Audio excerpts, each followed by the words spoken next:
अस्सलाम वालेकुम, welcome back to my channel. आज हम इस वीडियो में बात करेंगे ऐसे कौन से खाने हैं जो थकावट की वजह बनते हैं, या थकावट के दौरान कौन से खानों से परहेज़ करना चाहिए। हम अक्सर अपने जिस्म को तवानाई देने के लिए अपने खाने पर इन्हिसार करते हैं, लेकिन बाज़ औक़ात हम खाने के बाद और भी सुस्ती और कम तवानाई महसूस करते हैं। कम फाइबर वाली ग़िज़ाएँ इज़ाफ़ी चीनी के साथ मुनासिब तौर पर तवाज़ुन ना हो, या वो खाने जिनमें कैलोरीज़ ज़्यादा हों, आपके निज़ाम हाज़मा के लिए सख्त हो सकती हैं और आपकी तवानाई की मजमूई सतह को मुतासिर कर सकती हैं।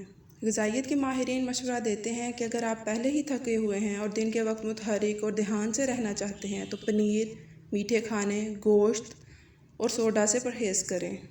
चलें अब हम बात करते हैं ऐसे खानों के बारे में जो थकावट के दौरान जिनसे परहेज़ करना चाहिए। अगरचे हर कोई सोचता है कि कॉफ़ी पीने से वो बेदार हो जाएगा और इनका दिन लंबा गुजर जाएगा, लेकिन ये दुरुस्त नहीं है।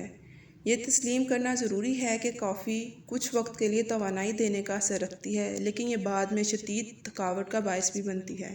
लिहाजा अगर आपके सामने काम के तवील घंटे हैं तो कॉफ़ी मशीन तक ना पहुँचें। चीनी या दूध के बगैर चाय का 1 कप, ताज़ा जूस का 1 गिलास या सिर्फ पानी बेहतर मुतबादिल है।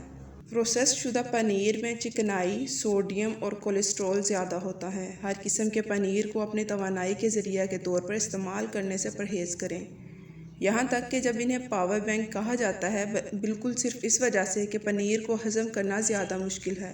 शाम में गोश्त खाने की सिफारिश नहीं की जाती।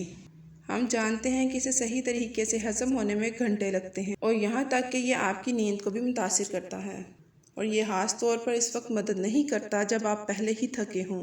जब आप थक जाते हैं तो ये कहा जाता है कि वो खाने की चीज़ें ना खाएं जो साफ़ शुदा तेल, फ्राइंग ऑयल या घी पर मबनी खाना ज़्यादा दर्जा हरारत पर पकाएं।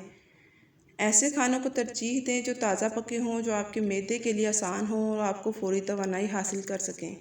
जब आप थकावट महसूस करें तो सफ़ेद रोटी और अनाज पर मबनी दीगर खाने से परहेज़ करें।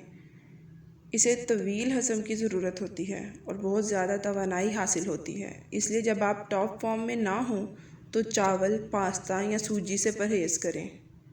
अगर आपको मेरी ये वीडियो पसंद आए तो लाइक, सब्सक्राइब और शेयर करना मत भूलिएगा।